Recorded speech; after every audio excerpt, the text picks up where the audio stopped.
ఇప్పుడు ప్రభువా అయినను ఆమె వచ్చి ఆయనకు మ్రొక్కి, ప్రభువా నాకు సహాయం చేయవా అని అడిగిందట. అప్పుడు 26వ వచనంలో అందుకాయన, అమ్మా ఎంత వినయంగా ఎంత విధేయతగా ప్రార్థిస్తున్నావు కదా, నువ్వు అడిగినట్లే నీకు జరుగునుగా అంటాడేమో అనుకున్నా, కానీ ఆయన ఇంకా ఏమంటున్నాడు చూడండి.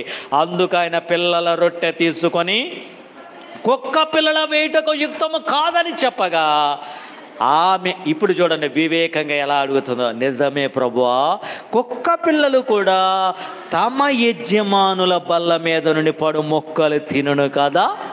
స్తోత్రం చెల్లుదా, హల్లెలూయా. ఎంత అద్భుతమైన మాట. అంటే దీని అర్థం ఏంటో తెలుసా? అయ్యా, రొట్టెలు తినే మనుషుని చేసింది నీ వాక్యమే, ఆ మనుషులు తిన్నాక మిగిలిపోయిన రొట్టె మొక్కలు తినే కుక్కలు చేసింది కూడా నీ వాక్యమే. వాళ్ళు చేసింది నువ్వే, వీళ్ళ చేసింది నువ్వే. అన్నిటినీ సృష్టికర్తవు, సర్వలోకానికి చక్రవర్తివి నీవే. అంటే వివేకంగా ప్రార్థించిందంటే అసలు మమ్మల్ని అందరూ చేసింది నువ్వేగా అని వాక్యముని ఎత్తి వాక్యాన్ని చూపిస్తూ వివేకంగా ప్రార్థన చేయటం, అది దాని అర్థం. ఇప్పుడు యేసయ్య అంటున్నాడమ్మా, యజమానుడు తినే, ఆ యజమానుడి పిల్లలు తినే రొట్టె మొక్కలు కుక్క పిల్లలకు వేటి యుక్తము కాదు కదా. ఆమె చూడండి, ఆమె కుక్క పిల్ల అని హీనమైన మాటలు ఆమె ఎదుట వినబడుతున్నా ఆమె ఏం చేసింది తెలుసా? రోషానికి గురవలా, ఉద్రేకపడలా. వాక్యముతోనే దేవునికి జవాబు, వివేకంగా జవాబు చెబుతుంది. ప్రభువా నిజమేనయ్యా, మేము కుక్క పిల్లలమే కావచ్చు, కానీ మమ్మల్ని చేసింది కూడా నువ్వేగయ్యా, మమ్మల్ని జీవింపజేస్తుంది నీవే కదా. ఆ రొట్టె అనేది వాస్తవానికి నీ వాక్యమైతే, నీ వాక్యము యూదుల కోసమే కదా, కానీ ఆ రొట్టె ముక్కలు అందరికీ పంచుతావు కదయ్యా. మనుషుడు రొట్టె వలన మాత్రం కాదు, దేవుని నోట నుండి వచ్చి ప్రతి మాట వలన బ్రతుకుతారు కదయ్యా.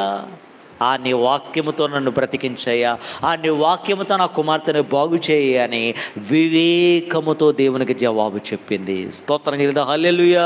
సో మనం కూడా దేవుని సహాయం పొందుకోవాలి. మన ప్రార్థనలకి దేవుడు జవాబు ఇవ్వాలి అంటే వివరంగా ప్రార్థిస్తే చాలదు, విసుగగా ప్రార్థిస్తే చాలదు, వినయ విధేయతలతో ప్రార్థిస్తే చాలదు. 4వదిగా మనము వివేకంగా ప్రార్థన చేయాలి. వివేకం అంటే అది ఎక్కడి నుండో రాదు, వాక్యం తెలిస్తే నీకు వివేకం ఉన్నట్లే.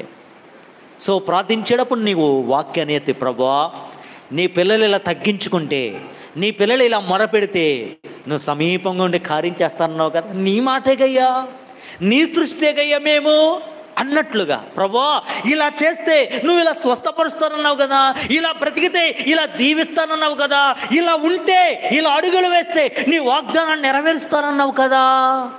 ఇలా వాక్య వివేకముతో ఎవరైతే ప్రార్థన చేస్తారో వారి ప్రార్థన దేవుడు ఆలకిస్తాడు, వాళ్ళకి సహాయకుడిగా దిగి వస్తాడు. స్తోత్రం చెల్లుదా, హల్లెలూయా.